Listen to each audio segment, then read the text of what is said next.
आज हम पढ़ाएंगे बेटा आपको हुन्स रूल। हुन्स रूल क्या कहता है बेटा, ध्यान से सुनिए, बिल्कुल शॉर्ट तरीके से बताएंगे with in 5 minutes.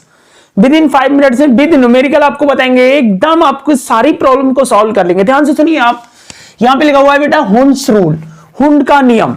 Hund's rule है, देखिए हुन्स रूल क्या कहता है बेटा, according to this rule pairing of electron in the orbital, pairing of electron in the orbital for same subshell do not takes place until each orbital get one electron।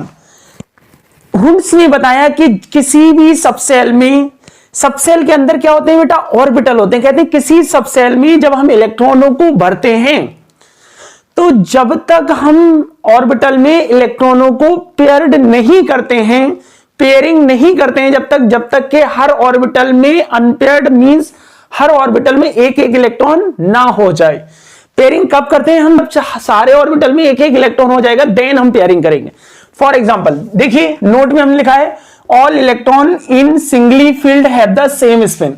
कह रहे हैं अगर कोई भी एक ऑर्बिटल में एक इलेक्ट्रॉन है, अगर एक ऑर्बिटल में एक इलेक्ट्रॉन है तो वो सिंगली फील्ड माना जाता है। जैसे कोई भी ऑर्बिटल, जैसे ये ऑर्बिटल है, इस ऑर्बिटल में कितने इलेक्ट्रॉन आते हैं, एक क्लॉकवाइज आएगा बेटा और एक एंटी क्लॉकवाइज। ये वाला क्या आएगा, CW मींस क्लॉकवाइज, और ये वाला एंटी क्लॉकवाइज। अगर क्लॉकवाइज को बेटा, क्लॉकवाइज की वैल्यू हमने ले लिया 1/2, तो इसकी क्या आएगी -1/2 means net rotation of electron क्या होता है हमारा 0। अब यहां से देखिए फॉर एग्जांपल हम बात करते हैं ऑक्सीजन की। ऑक्सीजन का एटॉमिक नंबर हमारा कितना होता है बेटा, ध्यान से देखेंगे, ऑक्सीजन का एटॉमिक नंबर कितना होता है 8। हमने पढ़ा था प्रीवियस लेक्चर में कि आपबाहु प्रिंसिपल क्या होता है। आपबाहु प्रिंसिपल क्या होता है, filling of electron in a subshell in increasing order of energy. किसी भी सबसेल में एनर्जी को उनके बढ़ते हुए ऑर्डर में भरते हैं। देखिए जैसे आपबाहु ने बताया था, देखिए 1s2 2s2 2p 2p6 होना चाहिए था। अगर एटॉमिक नंबर यहां पे 10 होता तो क्या होगा, 2 और 2 4 और 4 8।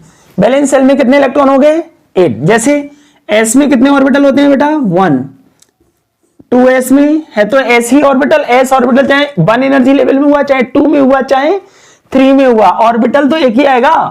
P सबसेल में कितने ऑर्बिटल होते हैं बेटा 3। कितने होते हैं 3। अब यहां से देखिए हम बात करें अगर एटम किसका है, ऑक्सीजन का। ऑक्सीजन की पहली शेल में कितने इलेक्ट्रॉन होते हैं बेटा 2, दूसरी शेल में कितने होते हैं 6। तो ऑक्सीजन को ऑक्टेट कंप्लीट करने के लिए कितने इलेक्ट्रॉन चाहिए बेटा 2 मिल जाएंगे तो इसका ऑक्टेट कंप्लीट हो जाएगा। अब यहां से देखिए S में कितने इलेक्ट्रॉन है बेटा 2, तो एक ऑर्बिटल में 2 इलेक्ट्रॉन है तो एक क्लॉकवाइज होगा एक एंटी क्लॉकवाइज। 2s में कितने बेटा 2, तो एक क्लॉकवाइज होगा और एक एंटी क्लॉकवाइज। अब P में देखिए बेटा कितने इलेक्ट्रॉन है 4, तो पहले तो अनपेयर्ड भरे जाएंगे, पहले क्या भरे जाएंगे अनपेयर्ड, तो तीनों में एक एक आ गया। अब कितने हो गए बेटा 4। एक सबसेल की, कौन सा सबसेल है ये P सबसेल के सारे ऑर्बिटल की एनर्जी क्या होती है, सेम होती है। तो हमने क्या करा, सब में एनर्जी, सब में इलेक्ट्रॉनों को भर दिया। लेकिन जब हम दूसरा इलेक्ट्रॉन भरेंगे तो हम कहां से भरेंगे, जहां से हमने पहला भरा था। मींस किसी भी चीज का हमें डिस्ट्रीब्यूशन करना है बेटा। तो हम क्या करेंगे, अगर हमारे पास नंबर ऑफ स्टूडेंट, जैसे हमें स्टूडेंट्स में कोई चीज बांटनी है, जैसे हम मान लिया हमें लड्डू बांटना है, तो क्या है हमें काउंटिंग में जो बच्चे हैं वो इस तरीके से राउंड फिगर में नहीं आ रहा है, तो हम क्या करेंगे बेटा, पहले एक एक देंगे और जब सबको एक एक लड्डू मिल जाएगा फिर हम स्टार्टिंग से जिसको पहला लड्डू दिया था उसको दोबारा वहां से फिर हम लड्डू को बांटेंगे। सेम वही रूल है, ये हमारा हुन्स प्रिंसिपल कहलाता है। तो हमने जब पहला इलेक्ट्रॉन इसको दिया था P वाला, तो लास्ट जब पेयरिंग होगी तो जहां पे हमने पहले ऑर्बिटल में P सबसेल के पहले ऑर्बिटल में जहां इलेक्ट्रॉन भरा था वहीं से दोबारा पेयरिंग करेंगे। तो एक क्लॉकवाइज होगा बेटा, घड़ी की डायरेक्शन में होगा, घड़ी की अपोजिट डायरेक्शन में। फॉर एग्जांपल जैसे एल्यूमिनियम का अगर मैं बात करूं आपसे, एल्यूमिनियम का एटॉमिक नंबर कितना होता है बेटा 13। क्या आएगा 1s2 2s2 2p6 3s2 3p1। Count करिए 2 2 4 6 10 2 12 और 1 13। तो क्या हो गया, लास्ट वाली सेल में कितने इलेक्ट्रॉन है बेटा, ये तो सारे के सारे फिल हैं। यहां देखिए S वाले में कितना ऑर्बिटल होता है एक, P वाले में कितने होते हैं बेटा 3। तो इसमें कितने हो जाएंगे बेटा 1 और 1 2।